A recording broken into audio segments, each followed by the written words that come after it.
సనాతన ధర్మాన్ని ప్రక్షాళించే ప్రక్షాళకుడి ప్రక్షాళనలో మనం 12వ ప్రశ్నకు వచ్చేసామండి. విశ్వామిత్రుడికి లేని అధికారం సద్గురువుకి ఎక్కడి నుంచి వచ్చింది?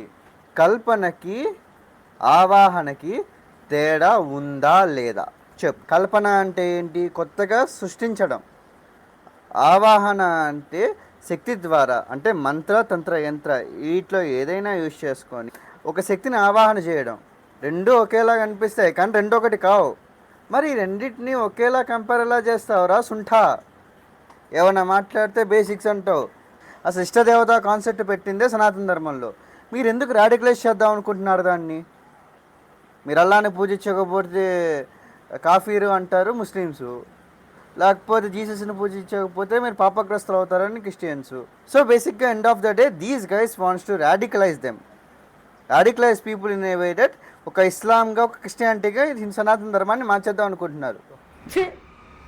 ఎందుకు నీకు ఏసు బతుకు? ఎందుకు నువ్వు బతుకుతావు? సీక్రెట్ బాక్స్ క్వశ్చన్ అబ్బాయి మనలం అన్నమాట. సరే మీరే కామెంట్ చేయండి. అరుణాచలం అనే పేరు మ్యాక్సిమం మన తెలుగు వాళ్ళకి తెలిసిందంటే కొద్దో గొప్ప చాగంటి గారి వల్ల, అవునా కాదా? అందరికీ ఆయన వల్ల తెలిసిందని చెప్పట్లా, కొద్దో గొప్ప. నాలాంటి వాడికి అయితే కన్ఫామ్ చాగంటి గారు, నండూరి గారు ఇలాంటి వాళ్ళకి తెలిసింది. అలా అని చెప్పి వాళ్ళు ఏమైనా ప్యాకేజీలు మాట్లాడుకున్నారా, లేకపోతే ప్యాకేజీని ప్రమోట్ చేస్తున్నారా? సద్గురు కుమార పర్వతానికి ఈషా సీక్రెట్ వాక్స్ ద్వారా ఏమన్నా ప్యాకేజెస్ వదులున్నారా? నువ్వు సౌత్ సజన్ తీసుకో, లేకపోతే ఇదేంటి మానసరోవర్ తీసుకో, ఏ ట్రిప్ అయినా తీసుకో, అందులో కుమార పర్వతం అనే పేరు చూపి. రికార్డు ఉందా? మరి ఎందుకురా నీకు? సరే ఇప్పుడు కుమారస్వామి ఆవిర్భావం దగ్గర నుంచి మాట్లాడుకుందాం. శరవణ తటాకం అనే పేరున్నావా? లేకపోతే సనత్ కుమారుడికి శివుడికి పార్వతికి జరిగిన ఒక కాన్వర్జేషన్ విన్నామా? శాస్త్రాల్లో ఉంటాయి కదా సార్, ఈ శాస్త్రాలు ప్రమాణికం కదా. ఆ లెక్క ప్రకారం శివుడి వీర్యం ఎవరు తీసుకుంటామని చెప్పారు, చివరాఖరికి ఎక్కడికి వెళ్ళింది, ఇవన్నీ తెలుసు కదా. వీర్యం అంటే ఒక బూతురాజు చూస్తున్నావు చూడు, నీ బుర్ర కామపిశాచి.com దగ్గర ఆగిపోయింది, అర్థమవుతుందా? అదే చెప్పా కదా స్టార్టింగ్లో, అధిక విద్యావంతులు అప్రయోజకులేరి పూర్ణ సుంటలు సభాపూజ్యులేరి. కుమారస్వామి మహాసమాధి. రాముడు ఉన్నాడయ్యా, రాముడు భూమి మీదకి వచ్చాడు, అవునా కాదా? కృష్ణుడు భూమి మీద తిరిగాడు, అవునా కాదా? ఈ రెండు ఒప్పుకుంటావుగా. ఈ విషయంలో మన ఇద్దరం ఈవెన్గానే ఉన్నామా? ఈవెనే కదా అందరం. సో వాళ్ళిద్దరు దేహం చాలించారు అనే మాట నిజమేనా? ఆ తర్వాత వాళ్ళు చనిపోయినట్ట. మహాసమాధి అంటే చనిపోయారు అనే ఒక భావన నీలో ఉంది చూడు. బేసిక్స్ కూడా రావు. మళ్ళీ ఈయన బట్టొచ్చి సద్గురు బేసిక్స్ని ఈషా బేసిక్స్ని కరెక్ట్ చేయడానికి వచ్చాడు. అదే చెప్తున్నా కదా, స్థిత్వం కోసం అస్తిత్వం కోల్పోయిన సన్నాసులు వీళ్ళందరూ. ఇంకా నిప్పు మీద కాళ్ళు పెట్టకూడదా? సీతామ్మవారు అగ్నిప్రవేశం చేశారు, అవునా కదా? మరి నీ బాధ ఏంట్రా బాబ్జీ? అంటే ఆమెకు స్వర్గం దక్కలేదంటావు అంతేనా? చెప్పు, ఆమెకు స్వర్గం దక్కలేదంటావు అంతేనా? లేకపోతే ద్రౌపది అమ్మవారు? సరే నువ్వు ట్రావెలర్వి కదా, తిమితి అనే పేరున్నావా? తిమితి అనేది ద్రౌపది అమ్మవారికి గుర్తుగా చేసే ఒక ప్రక్రియ ఇన్ ద సెన్స్ దట్ ఒక రిచువల్ అనుకోండి.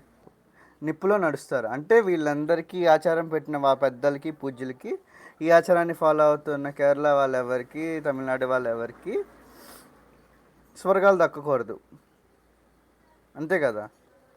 రుద్రమంత్రం. అబ్బాయి మళ్ళీ మన మాటరా. ఇప్పుడు బేసిక్ క్వశ్చన్ అడుగుతా. ఇప్పుడు నువ్వు మీ అమ్మగారి కడుపులో ఉంటే నిన్నేమంటారు చెప్పు? పిండం, అవునా? నువ్వు చనిపోతే నీకు నీ కొడుకు పెట్టేది పిండం, అవునా? ఇక్కడ రెండు పేర్లు ఒకటే కానీ తత్వాలు వేరు, అవునా? అలాగే ఈశ్వరుడు ఒక్కడే. సరే నువ్వు హరహర మహాదేవ అంటావు కదా, అదే శాస్త్రంలో ఉంది చెప్పరా? ఏ శాస్త్రంలో ఉంది హరహర మహాదేవ అనేది? ఆయన్ని పిలిచే విధానాలు వేరు. ఏ పేరుతో పిలిచే పలికే ఆయన్ని ఎలా పిలిస్తే నీకెందుకు రాబాయి? మా భక్తి అది, మేము అలా పిలుచుకుంటాం, నీకేంది నొప్పి? నీ బుర్రలో భక్తి ఉంటే నువ్వు ఎలా పిలిచినా పలుకుతాడు. ఇంకా రావణాసుడు టాపిక్. డిస్క్లైమర్, నేను రావణాసుడి ఫ్యాను కాదు, ఆయన పప్పెట్ని కాదు. ఆయన పప్పెట్స్ ఎవరైనా ఉన్నా ఈ వీడియో యూజ్ చేసుకున్నా నేను ఆ ఇంటెన్షన్తో చెప్పట్లా. అర్క ప్రకాశ పేరున్నావా?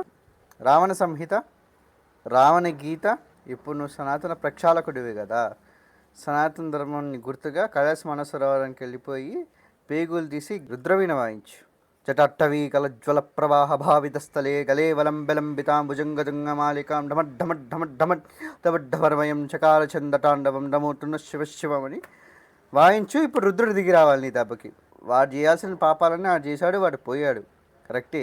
కానీ వాడిలో భక్తి అనే ఆస్పెక్ట్లో కూడా చాలా పీక్లో ఉన్నాడు కాబట్టి సాక్షాత్తు శివుడు వచ్చి తాండవం చేశాడు. సరే, నువ్వు ఇంకో క్వశ్చన్ అడుగున్నావు, మరి రాముడు కాపాడుకోగలిగిన వాడు రావణాసుడు ఎందుకు కాపాడుకోలేకపోయాడు? కరెక్టే, రావణుడు జ్ఞాని, నువ్వు జ్ఞానివే.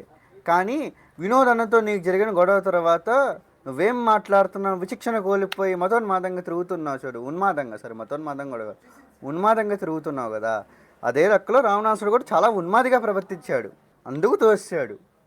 సో బేసిక్గా ఇన్ని ఫాలో అయ్యే వాళ్ళని మళ్ళా చెప్తున్నా, మీ వాడి బేసిక్స్ ఎంత ఘోరంగా ఉన్నాయో చూసుకుంటారని కోరుకుంటున్నా. అండ్ బై ద వే, మనోడు పాడ్కాస్టులు చేస్తున్నాడుగా, కాదండి మళ్ళీ అన్నమాట, పోస్టులు చేస్తున్నోడికి వీడియోలు పెడుతున్నప్పుడు కామెడీ అదే రిప్లై ఇచ్చే అంత దమ్మే ఉండుంటే మరి అక్కడ ఒక రిప్లై లేదు. సూర్యుడు